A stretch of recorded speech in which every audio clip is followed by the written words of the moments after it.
Guardian Tales, a mobile action RPG with some gacha elements and online features, boasting an amazing pixel art style and equally amazing soundtracks, is a game by Kong Studios and published by Kakao Games, which released globally very recently.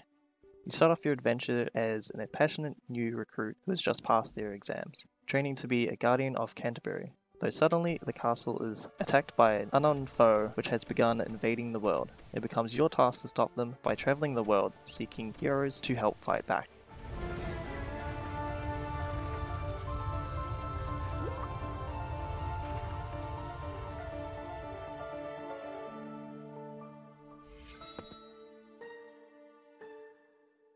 This game is honestly really damn good, and I would highly recommend this game to people that like this kind of art style as well as RPGs with puzzles mixed in. Each level features puzzles which is usually placed between you and extra loot that you can find. As you go about the story, you're slowly introduced to more unique mechanics, and from there the puzzles also incorporate these mechanics, such as torches, bombs, grappling hook, and more.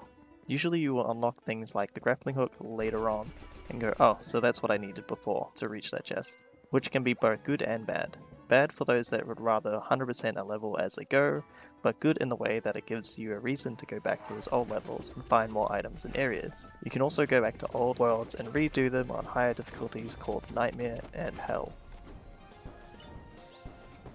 The main way to get better characters and better gear is through a gacha system. You can either buy gems or get them from doing quests, or ranking in PvP or guild bosses. Honestly, they are fairly generous, though not so much that you can constantly do 10 times pulls in the gacha. Is this game pay to win? Honestly, saying this game being pay to win is debatable.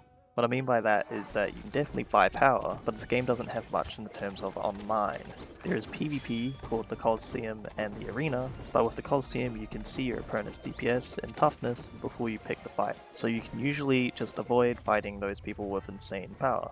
Outside of that, there's guild bosses and there's Scarecrow ranking, which is basically just a damage test that ranks you, though you don't get anything from the Scarecrow. All that does is count towards your guild's ranking, which also does nothing. So really there isn't much incentive to spend lots of money to compete with other people. Though you can buy gold directly with money, as well as buy gems for the gachas. So really it's up to you whether you see this as pay to win or not, but personally I don't think this is pay to win due to the fact that there's not much competition with other people in the game. So before I go into the PvP in this game, I should quickly talk about the combat. This game features a fully action-based combat system. You have your normal attack, which is different depending on the weapon type your character uses. Then there are weapon skills, which is also different depending on which weapon you are using. Then there are chain skills, which are skills you unlock for each character and can be chained from your weapon skill as well as from other characters' skills. Though each character has a specific skill type and type of skill it will chain from, so from that you can build a party that can change several skills in a row. Each character will also get a special ability once they have evolved to 5 stars. Bosses in this game all have their own mechanics and style, which makes fighting the even more challenging bosses fun as well, since attacks are usually telegraphed and you have the ability to dodge them. Not to mention that all the bosses look pretty cool. So going more into the PvP side of this game, there are 2 modes, the Coliseum and the Arena. The Coliseum is a mode where you get 4 of your characters fight against another person's 4 characters. Both teams are controlled by the AI. In the other mode, the Arena, it is a real-time 1v1 mode where you pick 3 of your characters to enter a fight, then you fight the other person's characters in 1v1 matches lasting 30 seconds each.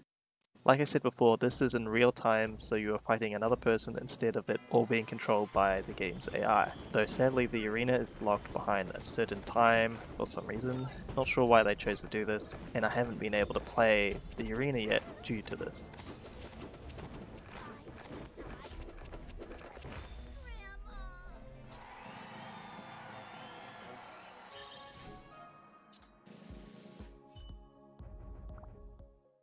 Outside of the PvP and the story, there are also some dungeons that you can do for materials, XP and gold.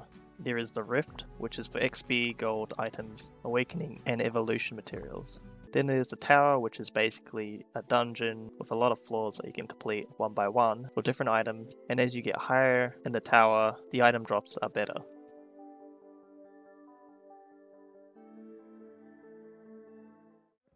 All in all, this is a very cute game. I love the art style and little references to stuff like The Legend of Zelda, Harry Potter, as well as other things. I enjoy the combat a lot and was honestly surprised at how well it plays. If it weren't for the fact that you have such a small amount of stamina, I would definitely be playing this a lot more than I am able to. With only 60 max stamina and increasing the max being a bit of a grind, you can only really play for a little bit before you have to wait, as most of the missions cost around 10 to 15 stamina to do.